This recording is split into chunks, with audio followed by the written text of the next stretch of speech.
Welcome to The Homeless Conservative, a show about principled politics for exhausted citizens. I'm your host, Blake Fischer, and I'm a political junkie so that you don't necessarily have to be. Thanks for spending some of your valuable time with me. We talked last week about the assassination of Charlie Kirk. At the time, we didn't have an arrest yet, but we do now. So I want to talk a little bit more about it. I don't generally talk about things 2 weeks in a row like this, but it just seems worthy enough of the conversation. So we will continue to do so. So a few things we'll talk about is why am I saying we? I mean, it's just me. I don't know. Just the royal we, maybe. The point is, let's talk about what we know now and how both sides are trying to sort of change.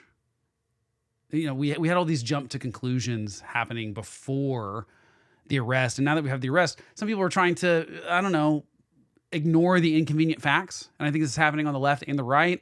So I want to talk about that. And I also want to talk about a little bit how the Trump administration is, I think, kind of weaponizing Charlie Kirk's death as an excuse to squash First Amendment rights, which is interesting because that was sort of clearly the goal of the shooter, and yet the administration is going to kind of take up that mantle, it looks like. So let's talk about it. Okay, what do we know? The important things to know, the guy's name is Tyler Robinson. This is the last time I'm going to say his name because I don't like saying the name of people that desire notoriety for murdering people. I just think that we should stop doing it. So that's the last time I'm going to say it, but that's his name. He's from Utah. You know, leading up to the arrest, my best educated guess of who this person was who all these kind of shooters are. They're generally loners. They're sort of in that incel crowd of involuntarily celibate people living in their parents' basements. They don't have jobs. They don't seem to have any sort of future. They've never had a girlfriend. They are extremely online. They idolize previous mass shooters or assassins. They are obsessed with violence, and they're typically either very online in the right or the left, or they're actually mentally disturbed in a way where they just sort of soak in all the worst parts of every side. Sort of thinking to the Minneapolis school shooter from just a few weeks ago, who was clearly just so all over the place in his manifesto that there's no coherent political ideology there. And, I think that was a fair guess because that's normally who this person is. But it's clear that none of that was right.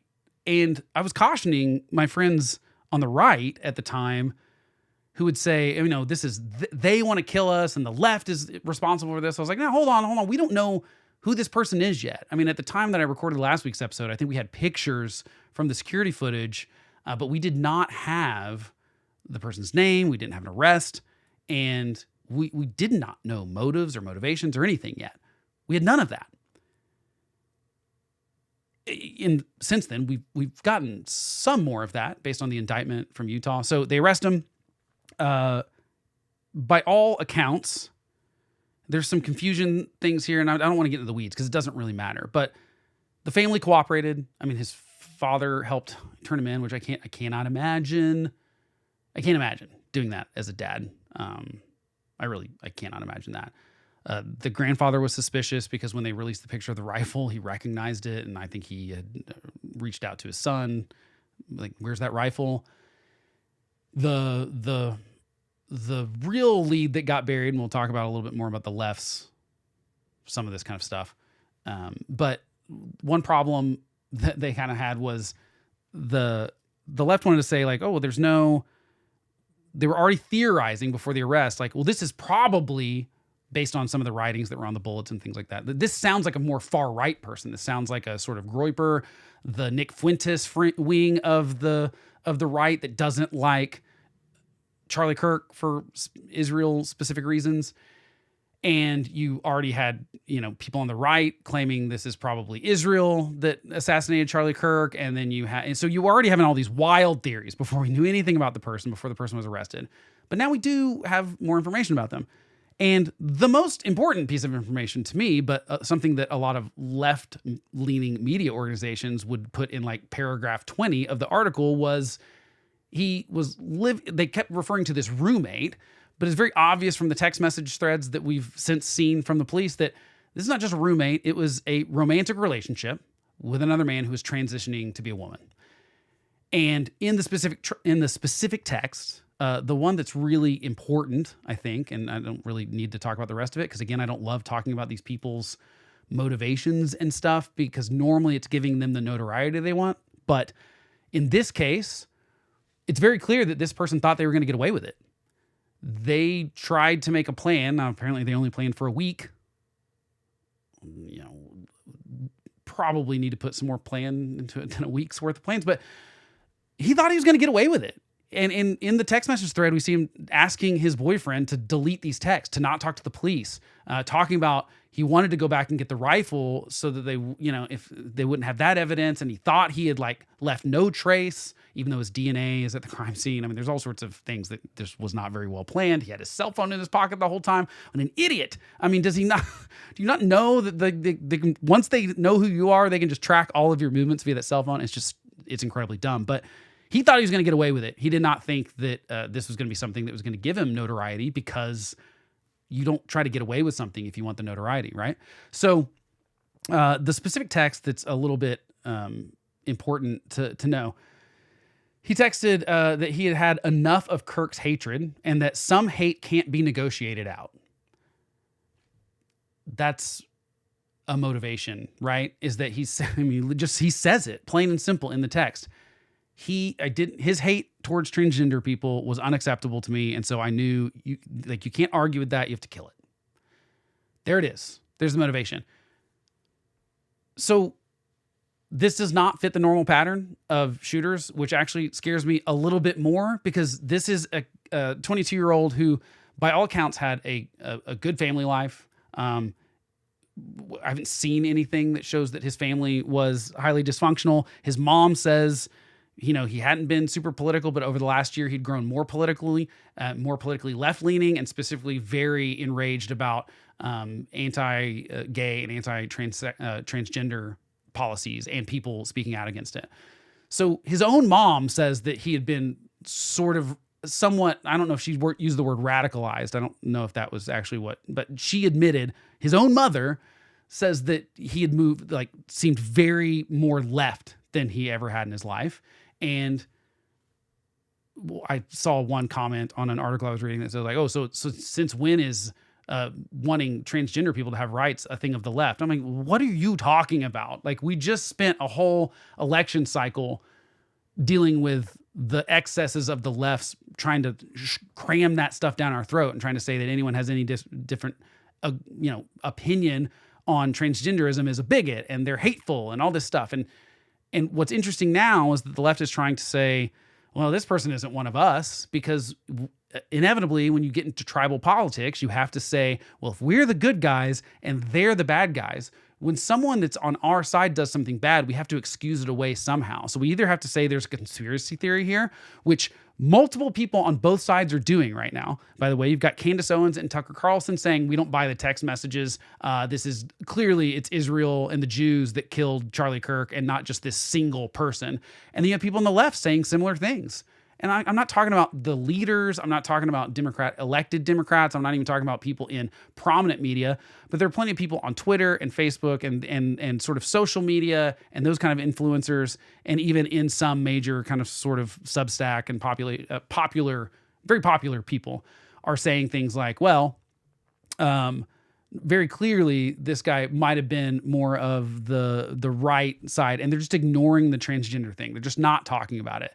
So if you read like New York Times, Washington Post, which these are like places I read, but you've got to take it with a grain of salt sometimes, because I think that text right there is very important. And they just bury that like 20 paragraphs down as if it's not the most important thing in the list. They're still going, we don't really know what motivated him. Well, he said it right there in the text message. And to give all the credit in the world, it sounds like everyone that he interacted with, by the way, he also had an apprenticeship. It's not like he was jobless, living with his parents. He had a roommate, a boyfriend. He had like all the things that you check off the box of things that we don't expect the normal sort of mass shooter, school shooter, assassin to have. This is not the guy that tried to kill Donald Trump last year, where it's kind of a black box because he doesn't have any friends. He doesn't really have any social life. His entire life is online. He's clearly sort of radicalized online by conspiracy theories or wanting notoriety or school shooters or whatever it may be. That is not this guy. And that's scary to me because this seemingly normal person decided that they should kill someone to shut him up. And that's a little concerning to me. And to me, it's not that hard to find the motivation here. To me, it's more that, you know, I talked about this last week. I said both sides need to come to terms with that they are causing some of these problems by saying that you can't disagree about certain things, that we can't have different opinions without being labeled racist or sexist or homophobic or transphobic or a bigot or whatever, or you're a Nazi, or, you know, because that's where we go with this stuff every time. You're a communist is what we do on the left. It's like the second, like if you have any sort of disagreement with me, it's like, well, you're a communist, you know, you're Stalin, you're whatever. I mean, I don't think we actually do the Stalin thing. That's probably not actually something that happens, but you know, and I said, this is an opportunity for the leaders on both sides to say, you know what, I've contributed to this. Donald Trump could say, you know what, I've said things, I've called the left the enemy of this country. I've called them a threat to America. I've said that they want to destroy democracy. And maybe I should tone that down a little bit. And Joe Biden could say the same thing. And Kamala Harris. And also, Kamala Harris could say, you know what, I don't think I should have called, even if I think he has tendencies, I shouldn't have said Trump is a fascist and he'll end America. Maybe that was excessive. And maybe I can do my part to try to change. No one's doing that.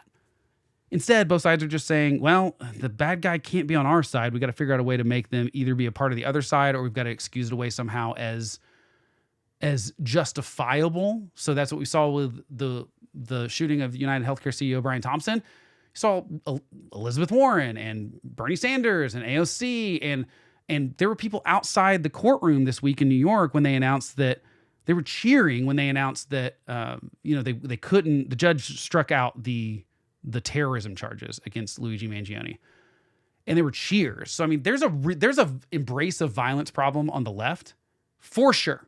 And if you don't believe that, I mean, email me and I'll send you a million articles about it. And we've got an embrace of violence problem increasingly on the right too, in the sense that Donald Trump and MAGA have done the same thing with January 6th, in my opinion. It's like we either have to find a conspiracy theory that proves that these people didn't really mean to do what they did.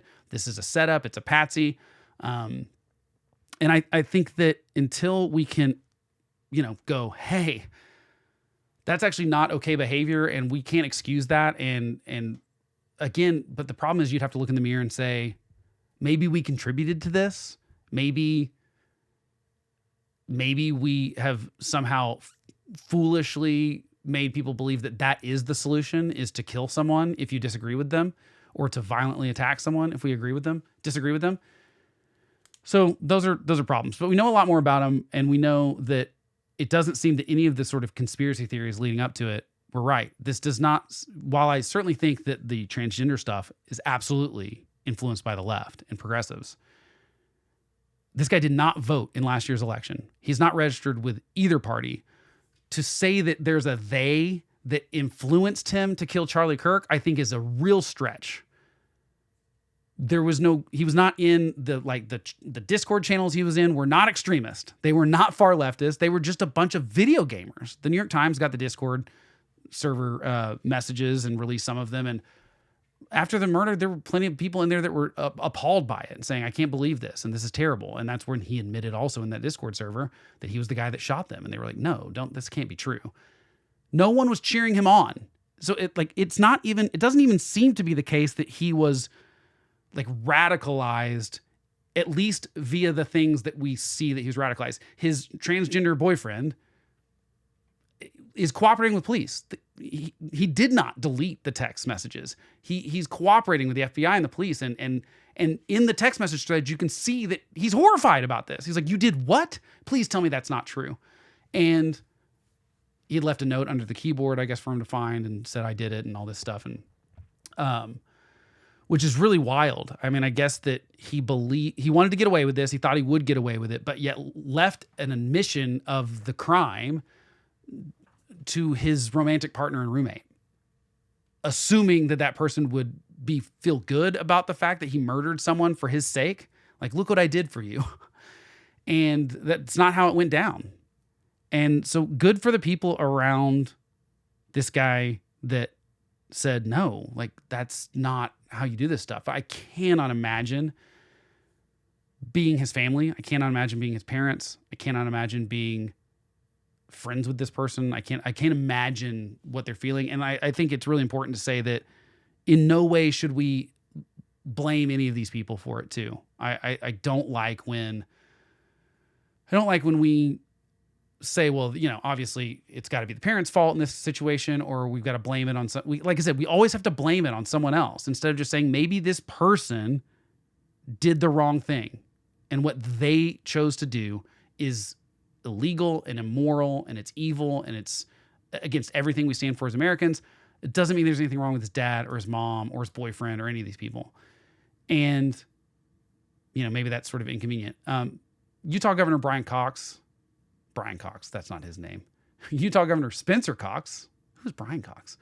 Spencer Cox did like a 9-minute kind of speech during the press conference after the arrest. I highly recommend everyone watch it. I was going to do like a clip of it, but honestly, I suggest watching the whole thing, which you can do here on YouTube or in the show notes.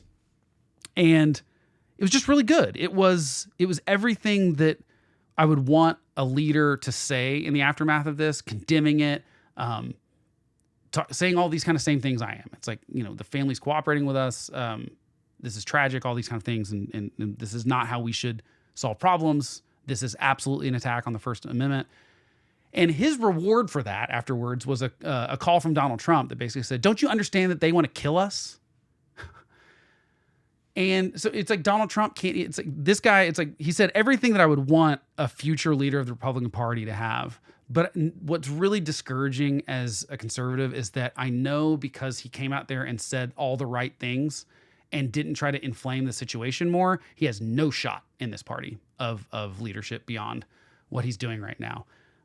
He could run for president and he'll come in last place in the crew of people that will run for president in 2028 because we don't reward civility anymore. We reward fighting. We reward bad behavior. And what really concerns me is that what the left seems to be learning from Donald Trump's rise and second election and second term and how things are working with Trump is that what Trump has figured out is that, and the entire administration has figured out, is that you can just say whatever you want. It can be a bold-faced lie. And if you say it enough, you'll wear people down and they'll either believe it or they'll just kind of like stop fighting it. And I truly believe the Trump administration is weaponizing Charlie Kirk's murder to try to go after the enemies of Donald Trump. And it really has nothing to do with Charlie Kirk. And if you think that's an unfair criticism, then here would be my evidence. So we know Donald Trump has a problem with the media. He's in the second term and even before then, I mean, he's constantly suing media organizations now. So he's sued. I'm going to leave a list out here. Just like last week, I left the Minnesota lawmakers off the list of political assassinations because I just forgot that they happened, even though that was just recently. But there's so many of these assassination attempts that I just, you know, it's easy to leave one off the list. And thank you to my cousin for pointing that out to me. I knew it. I immediately after I stopped recording remembered. I was like, dang it, I forgot to mention that a guy dressed up as a police officer and knocked on Minnesota lawmakers' doors and assassinated them and their husbands. Just wild that that's happening in America.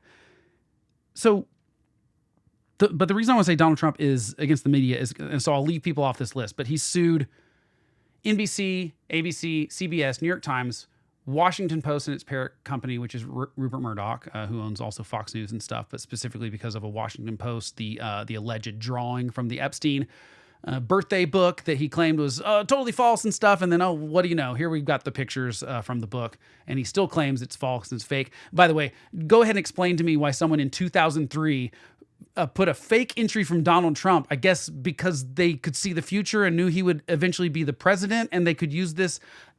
Like, it makes no sense, but that's the kind of bold-faced lie that the Trump administration and MAGA, and now not just MAGA, like everyone on the right, like every Republican I know defends this kind of stuff and tries to say, well, yeah, I mean, obviously it must be fake because Donald Trump told me it's fake and he's just an arbiter of truth. So he's sued all those people. He sued the Des Moines Register for a poll he didn't like in 2024. I mean, like, I'm not making this kind of stuff up. Like, he claimed that there was a libel case or something because they published a poll that showed Kamala Harris winning the election. You know, polls can be wrong, but they're just wrong. It's not, there are examples of polls skewing for sure, but we know which ones those are. And like, this is a lady that has actually generally done very, very well with polling and just got this totally wrong. And he's suing the paper in Des Moines. I mean, it's just crazy, right? Suing media organization after media organization because they say things he doesn't like about Donald Trump. It's not that they say things, they're anti-First Amendment. It's not that they say things that are lies. It's not that, it's like they say things that are mean about me. Sued 60 Minutes for deceptive editing of the 60 Minutes interview with Kamala Harris, which was not deceptively edited at all. Once we eventually got the transcript, I don't really understand why CBS didn't just release the transcript immediately, because it would have proved their point that here's the transcript, and we put the first part of the quote in this promo, and we put the second part of the quote in this long form interview, and the whole quote was there for the viewing. I mean, obviously every news organization has to do edits on things. It would be nice. I think it would be a good thing if media, this is just my little thing I would love to see.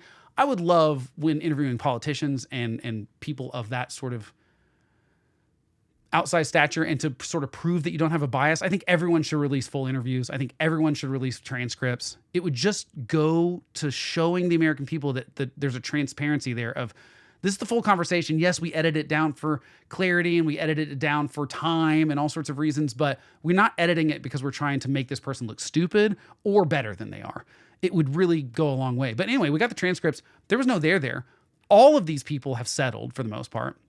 The original ABC lawsuit was with George Stephanopoulos. And I will say there was a little bit of a there with that one, because he did say, called him, guilty of rape, whereas it was actually found liable. It was in civil court that Trump was found likely to have. And so anyway, it's like sort of a lawyer semantic kind of thing going on there. But either way, I mean, George Stephanopoulos did say the wrong thing on air. But I mean, I'd be willing to give that the benefit of the doubt of he was barely not there. It's not like he accused Donald Trump of being guilty of murder or something. So a little bit of a there. But in most of these cases, the media organizations capitulate to Trump and they settle with him, because the big bad thing here, and that I don't think it's talked about enough, is that most of these organizations at some point, because now we've just got these giant media conglomerates that it's like one company that owns all the stations, and they have business before the federal government. So Paramount wanted to, I think they were buying CBS. I think that's how it was. I don't pay super close attention to every single one of these corporate mergers, but they had to go before the FTC to get that approved. And if you're feuding with Trump, the FTC is not going to approve that. And so they said, well, it's worth giving, a few $1 million to Trump if that gets us the merger we want, that's going to make us more money in the long run. And so Paramount and CBS chose to say, yes, we'll give Trump money so that he doesn't punish our merger and our company and our business going forward.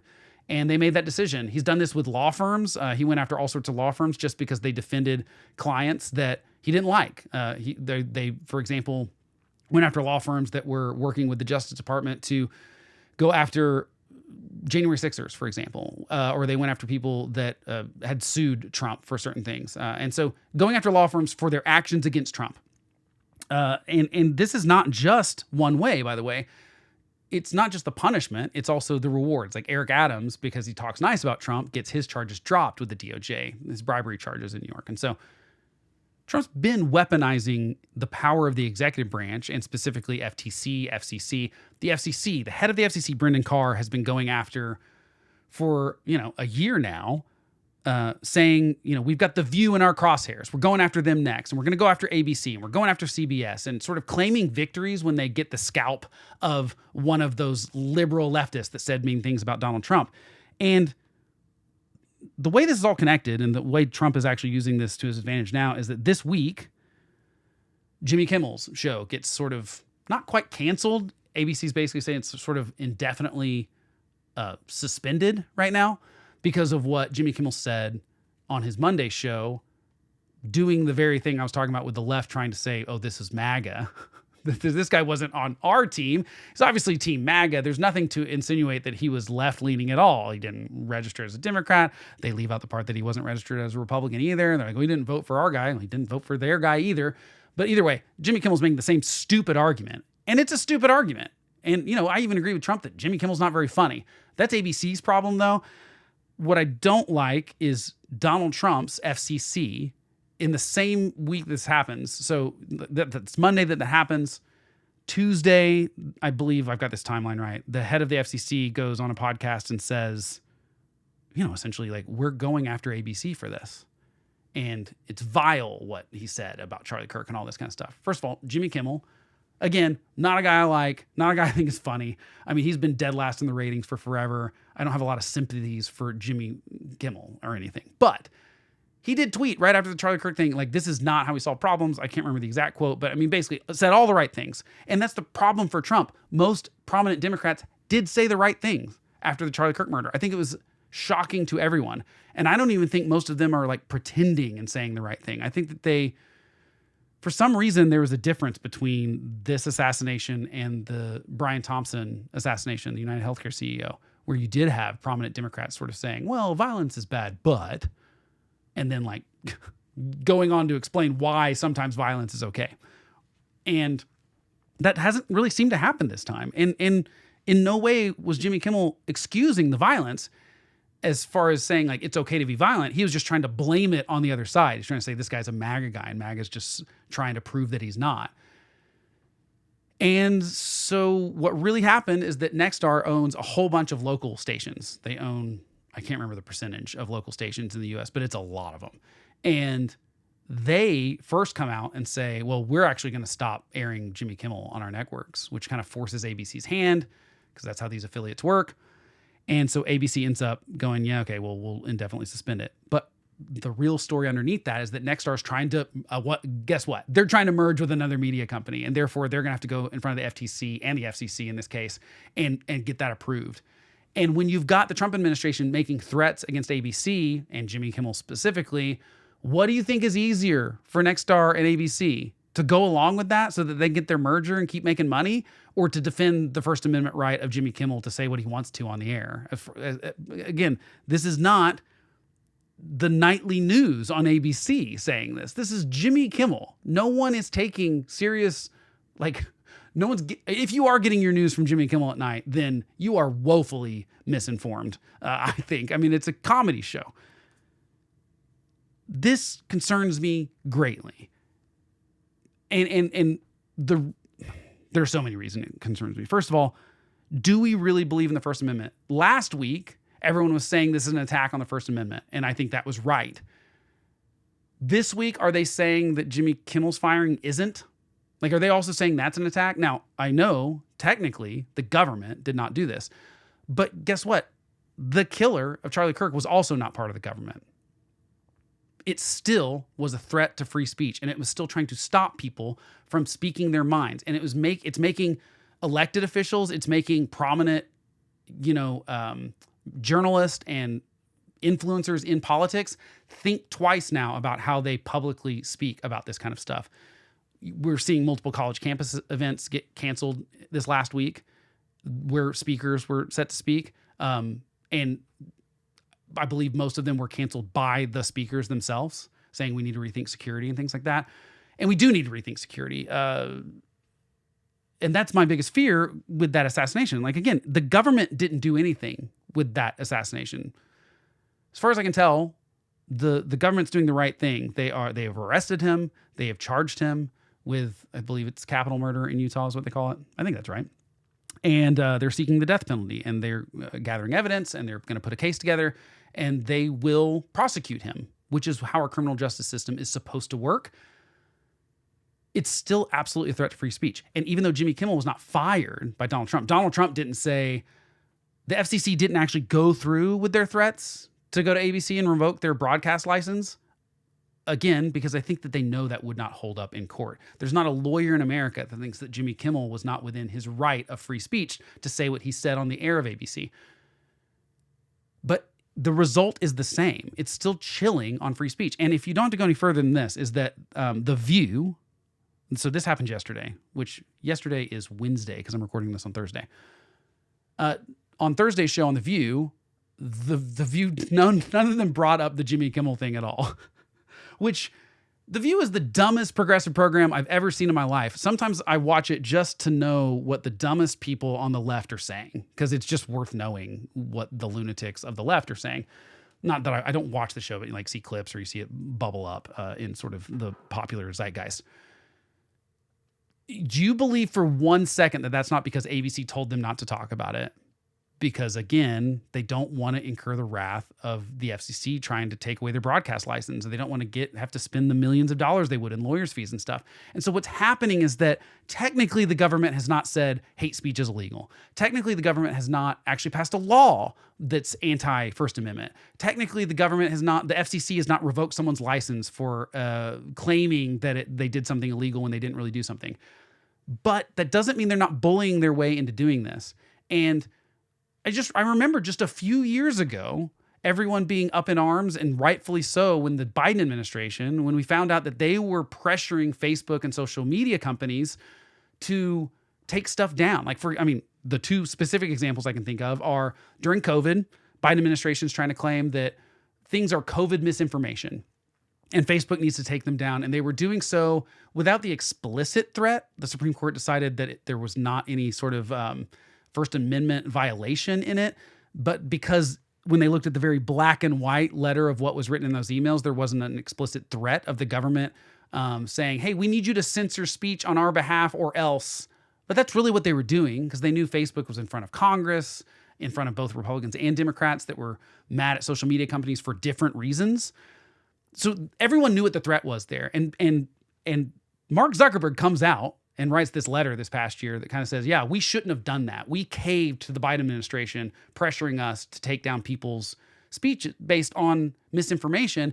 And if Facebook decided to do that by themselves, it's absolutely within their right. You actually don't have a right to say anything you want on any platform you want, and you don't have a right to not lose your job because of something stupid you say. Your employer has a right to fire you if they don't like your opinions on stuff, because businesses and their owners also have First Amendment rights. So all of this is like not technical legal violations, but I think what the Biden administration did was absolutely wrong in that situation, especially because they were wrong about what they were claiming was misinformation most of the time. So I pointed out, and most people on the right pointed out at the time, that why would we trust the government to tell us what's true and what's not, much less what's hateful and what's not? And everyone seemed to be on board with that when Joe Biden was the president. But the second Donald Trump starts throwing his weight around, we're just like, well, I don't know. I don't think that's a violation of the First Amendment. Again, we're getting into lawyer BS at that point. What Donald Trump is doing is bullying people into not saying bad things about him. And it's working. And what really concerns me is that the left is learning that it's working and they're doing the same thing. They know that this guy was at least influenced by the rhetoric of the left, and he took up a gun and shot someone because he believed that you couldn't have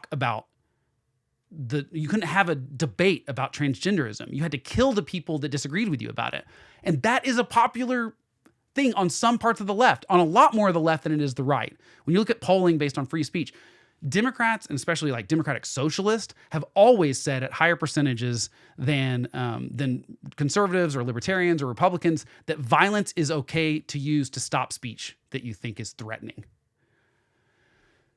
That's just the facts. When you poll Americans on their opinions on when violence is okay, the left is more okay with violence to stop speech than the right is when you look at polls and when you look at the rhetoric and when you look at all sorts of things. And they're pretending that's not the case because this is not convenient for them to have to own up that this guy was, one of sort of on their side. And my concern is that what they figured out is that the constant lies work, and it'll probably work if they just say over and over again, oh, he wasn't one of us. They can January 6th memory hole this, just like Donald Trump did with that. And like Donald Trump is doing with this and with Jimmy Kimmel and all these things. And And if you don't think this escalates, because, okay, going back to Joe Biden, it's the same thing with the Hunter Biden laptop thing.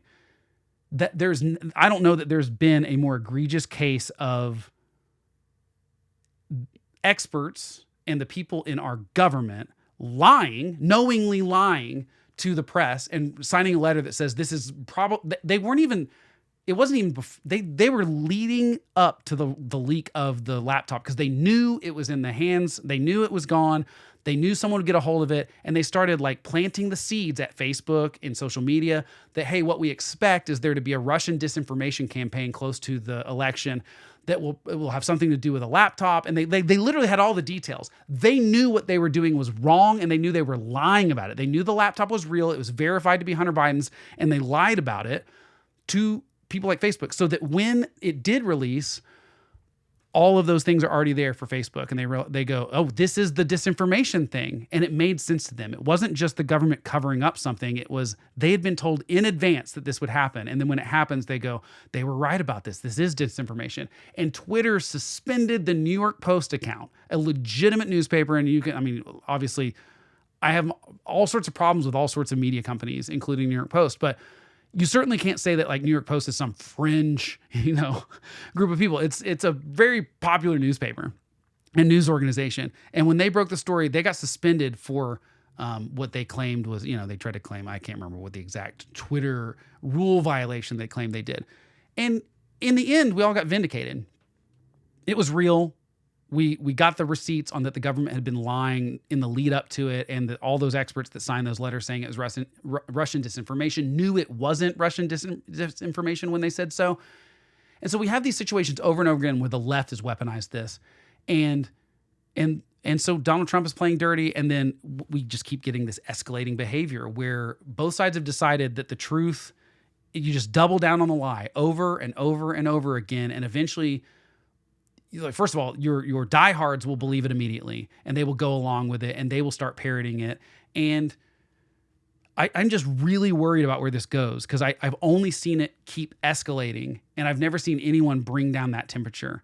Joe Biden and his administration behaved badly with this kind of thing. So did Donald Trump. And I think the next administration will do the same thing, be it Republican or Democrat. You will continue to see this kind of thing happen where we've created such a monstrosity of a federal bureaucracy that everything is affected by the federal government, and the federal government has its hands and its money in everything. And all they have to do is threaten to take away your funding, or that they can tie you up in court with lawfare. The Democrats' lawfare was different than, obviously the Democrats' lawfare was, let's go after Donald Trump. The New York Attorney General case against him is an absolute sham, and it never should have happened, because they never would have brought those charges against anyone else that wasn't named Donald Trump. That was lawfare. This is the same case. Donald Trump is using lawfare. He's just using the civil court system instead of the criminal court system. And he's doing it with defamation and libel that he knows is not really happening. It doesn't matter. The point is to punish you, because in America, we don't believe in innocent until proven guilty anymore. We just go along with, yep, they're the bad guys. They're getting sued. And obviously, everyone says, legally, when you settle, you're not admitting fault, but that's not what we believe in America. We go, you wouldn't settle if you didn't have something to hide, or if you weren't somehow guilty about it, and that's why you settled. And that's what all of these news organizations are capitulating to. They're essentially admitting that what they did was wrong by settling. And I'm concerned that this will just continue to happen. If President AOC is in charge, she's going to sick the FCC or whoever she can. The FCC is not really in charge of Fox News, but she's going to sick whoever she can on Fox News for saying whatever, lying about climate change or transgenderism, or pick the thing that's the left's babies that they say are their truths that you can't do. And this will continue. Until we demand better, and until we hold our own sides accountable, and we stop being so tribal about stuff. That's what's so stupid about tribal politics, is that it forces you into a position where you have to defend people on your side that do evil or bad things. You have to either excuse it away, or you have to blame it on someone else. You have to say they weren't in control of their own agency. Is there some sort of conspiracy? It was the Jews. It was Israel. It was the vast government, shadow government. It was the deep state. It was, pick the excuse. And what really concerns me is that the internet has turned what should have been a tool for us to be smarter I like the internet. It's great in the sense that I can go learn about anything I want to learn about. Like right now, I can go find one argument for one side of it. I can go find another argument for another side of it. Some news organizations even have those people side by side. One person writing, here's counterpoint and point. I guess you do point first and counterpoint, but whatever, you know what I'm trying to say. I love that I can find that stuff. And guess what? You can too. Every single person has access to the same internet that I do. And yet what we've decided to use the internet for is to go into our own little echo chambers. We've decided to go into our own little conspiracy theory rabbit holes. And you've noticed that now every event has a conspiracy theory to go along with it immediately. And that's because there's a bunch of influencers on social media that have to give their audience what they want. And what their audience wants is conspiracy theories. I made the mistake of arguing with someone on Facebook this week. I know, stupid idea. But it was a friend that brought up, what do y'all think about the theories that the shooter didn't act alone? And there was nothing wrong with that post at all. I said, well, here's what I think about it. That's being peddled by lunatics who are anti-Semitic like Candace Owens. And I see no evidence for it. So it's convenient to always blame the Jews for things. It's been happening for thousands of years. And that's always where these kind of conspiracy theories go, is that if there is a shadowy cabal of people, it always gets to be the Jews. It always goes to the Jews. There's no way that you can get to an argument with someone like that without it being the Jews. And so I just said, look, I think Candace Owens is crazy, and there's just no evidence. Like, we've got the evidence that this guy decided to kill Charlie Kirk. I mean, I think it's as plain and simple as there ever has been a case, especially because this guy didn't kill himself and he didn't get killed, and we're going to get to see him on trial. And, I don't know if he'll take the stand or anything like that, but we're going to see his lawyers give a defense for him and stuff. Like, we'll get to see that play out. And yet those conspiracy theories are already going. But one guy started arguing with me that, Israel controls everything in the U.S., everything, that Israel is in control of all of our Congress and all this stuff. And I started to argue back with him. And then I said, okay, actually, I would love to have a discussion about this. I don't want to name call either. I want to have a real discussion, but we have to be on the same page about one thing. Do you think the Holocaust happened? I've heard nothing back. And I think that's because, because I'm just not going to have if someone is going to come in and say the Holocaust didn't happen, then I can't reason with you. I can't. And that's so, how many flat earthers do I know now? How many people, I know so many smart people that have bought into some wild conspiracy theories. Look, some conspiracy theories are fun. I even think some of them aren't totally wrong. I think that there are some interesting ones. But yeah, we landed on the moon. The earth is round. The Jews did not kill Charlie Kirk. There's all these really obvious ones that I'm just you've got to come with more. The government did not do 9/11. I'm there's all these ones that are so painfully obvious that no one has ever shown me any evidence that I can't argue with some better point that says, first of all, it's ridiculous to think that hundreds of thousand people could keep a secret. I mean, I don't want to get into a whole conspiracy theory thing here for obvious reasons, because I don't have enough time. But I did argue for 3 hours with someone about 9/11 conspiracies on 9/11 last week, which was very fun, and I very much enjoyed it. It was a great conversation back and forth. I'm in no way disparaging that person, but I am saying that conspiratorial thinking does lead to, in my opinion, really dark places, because with the left doing this, it's not just that it's a convenient excuse so that we don't have to say that guy was on our side. And same thing on the right. All of the conspiracy theories, when they get to a point that says there's a group of people that control everything and they have full control over every part of the government, and whether that's Jews or, it's a globalist or whoever it is, to me, the danger there is that what you're admitting tacitly by buying into conspiracy theories is that you don't have any agency yourself. And what that inevitably leads to, in my opinion, is more violence. Because if you really believed that there's this shadowy group of people that are in charge of everything, and they'll kill Charlie Kirk when they want to, and they'll lie to you about the earth being round. Tell me the benefit of that. I mean, I would love to, part of me wants to argue with a flat earther, because I think it would be, I really want to understand how you can be that stupid. And I don't mind being disparaging in this case, because I do think you have to be unbelievably, you want to believe it. It's like a religious belief for you or something at that point, because you are not looking at facts. If you think if you think everyone is in on this thing and somehow it's just like, it's so stupid. And I have no problem saying so. But when you believe something like that, like once you have the seed of that, there's this group of people that are so evil and nefarious that they're lying to you about some basic information, like the world being round, inevitably that's going to lead to a helplessness that you're going to go, well, if I can't fight them by elections, because the elections are rigged. And by the way, that's one of the worst conspiracy theories that I think is the most dangerous, is that the Democrats and the Republicans have now for decades, every time they lose an election, they claim it was stolen. Donald Trump took it to a different level than anyone else ever had before in 2020. But Hillary Clinton said that Donald Trump was an illegitimate president in 2016. And people said the same thing about John Kerry in 2004, that election was stolen from him. And same thing about Bush in 2000.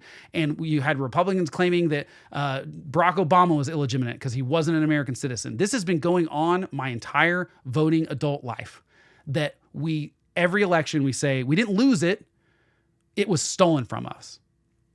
What that leads people to is go, well, elections can't change outcomes because they're rigged. And the politicians are all bought off and they're working for these shadow governments or the Jews or whoever it might be. Everyone's lying to us. How does that not lead to something where people feel helpless, to a sense where they go, the only thing I can do is use violence to prove that this is happening? And you look at the Pizzagate kind of thing. That was the popular conspiracy theory that like Hillary Clinton and the Democrats were running a child pedophile ring out of a pizza parlor in Washington, D.C. And some nut with an AR walks in there to try to prove it. He just decides, you know what? To blow the lid off this thing, the way to do it is to go in there with a gun, hold people hostage, and force them to show me the tunnels underneath that have the children. And you know what he found? No such thing existed. And now he's in jail. That is what happens with conspiratorial thinking like that. It always is going to lead you to a place where there's violence. There's going to have to be. Because if you can't change things through the normal civic institutions we've created, you are going to find a way to do so violently. And I wouldn't blame people for doing that if the conspiracies were true. If the government really did blow up the Oklahoma City Federal Building, or did 9/11, or was lying to us about the moon landing, or was lying to us about the world being round. Oh my God, it's so stupid. It's so stupid. If you really buy into that, inevitably you'll feel helpless because you'll be like, what's the point? Like, I can't do anything. And it either leads to apathy, it leads to people checking out and going, what's the point in voting? It's all rigged anyway. I hear that all the time from people. And I just think that we're kind of past a point of no return, and I don't know what'll change it. I keep hoping that these events will be shocking enough that people go, man, what are we doing? And change something. But instead, everyone wants just to score political points off of it. And Donald Trump's doing that right now. The Trump administration is doing that. I think there's a reason Pam Bondi and the FCC chair and Kash Patel and name all the people at the heads of agencies of the Trump administration always jump to the illiberalism of we're gonna stop hate speech, or we're gonna stop people from broadcasting if they say mean things about us. And they're attacking the First Amendment as much. And I think that there's a danger there, because this one guy with a gun absolutely did damage to the First Amendment and will change the way people speak in public. And I think it's very unlikely you have outdoor events at colleges where these kind of debates happen because of this, for security reasons. And that is stopping free speech from happening. That's stopping debate from happening. That is incredibly dangerous, but that was one guy with a gun. Imagine what the federal government can do with the full exponentially more power that they have than one guy with a gun. They've got freaking F-16s. They've got B-2 bombers. They've got lots of guns and lots of ammunitions, and all of those agencies are armed. And you've got the heads of those agencies calling out in public on podcast, that's our next target is The View. That's our next target is ABC. Our next target is New York Times. You've got Donald Trump celebrating Jimmy Kimmel getting, sort of fired or whatever, and then saying, Jimmy Fallon, you're next, and Seth Meyers, you're next. How is that not more dangerous to the First Amendment? How is that not dangerous to the Constitution? How is that not dangerous to the Republic? I don't understand how anyone's defending it. As you can tell, I'm not super optimistic about the way things are going. But look, you can make a difference. We can. This requires the people in the middle that have checked out to stop checking out. I don't know how to make that happen. I really don't. Because it seems that everyone's not interested in normal politics. We've gone all in on an us versus them thing. And it's almost everyone I talk to is all in on well, they want to kill us, and they hate us, and they are willing to use violence. And I hear that from the left and I hear that from the right. And it's just interesting that both sides are saying the same thing. It's like, we have to do bad things because the other side is trying to kill us, or the other side is evil or whatever. I really do believe that most Americans don't feel that way. But I also believe that that group of Americans have checked out of politics. And it will not get better until the normal people decide to take back the reins from the crazies. And part of that will require the normal people in the middle to say, no, look, and that's why I'm trying to do this. That's why I'm the homeless conservative, is like, and that's why I rail on the Republican Party so much, is because I want to be that voice on conservative. I want to say, no, I'm conservative because I believe in the First Amendment, even when it's for speech that I find vile and evil. Again, I think Nazis and Ku Klux Klan members are maybe the worst human beings that exist in America. I can't think of anyone I would disagree with more. I think they're evil. I think there's absolutely nothing, as a Christian, it also infuriates me. And there's nothing redeemable about the speech or the ideas that they espouse. But I absolutely will defend their right to say them. And I'll then call them out. And I'll say, you're wrong. You're a bigot. I have no problem with some of the firings after the Charlie Kirk stuff.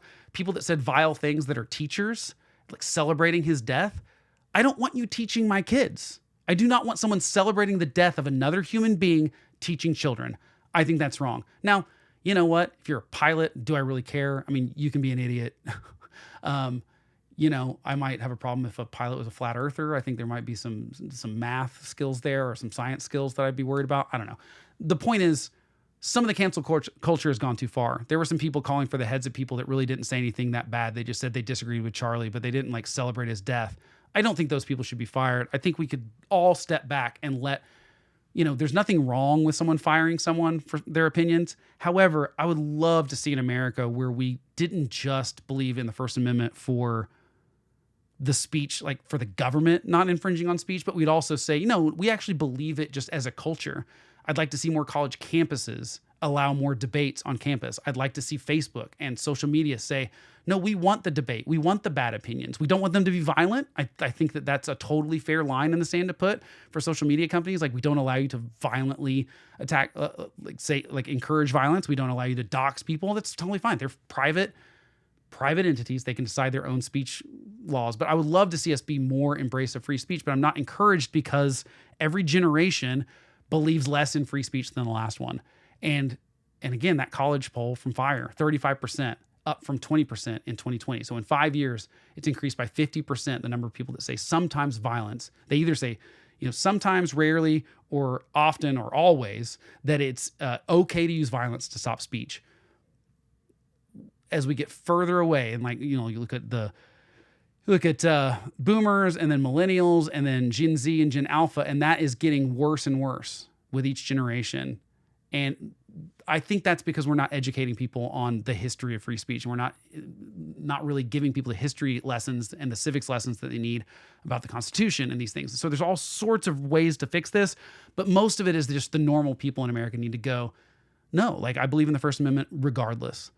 I believe that the federal government shouldn't be going after their enemies and punishing their enemies, no matter whether it's Joe Biden or Donald Trump. But right now we have no consistency, or very little consistency. I don't want to say no, because I do follow some organizations and some people that are the people that do call this out on both sides. But it generally gets you nothing. If you notice, I'm a pretty small podcast, and that's because it would be a lot easier for me to just toe the MAGA line all the time.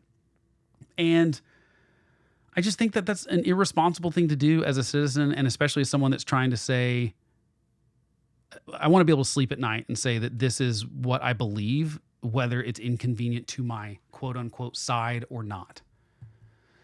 Anyway, that's enough ranting for me. I apologize for 2 incredibly negative episodes in a row. Maybe I'll try to talk about something positive next week. We'll see if I can swing that.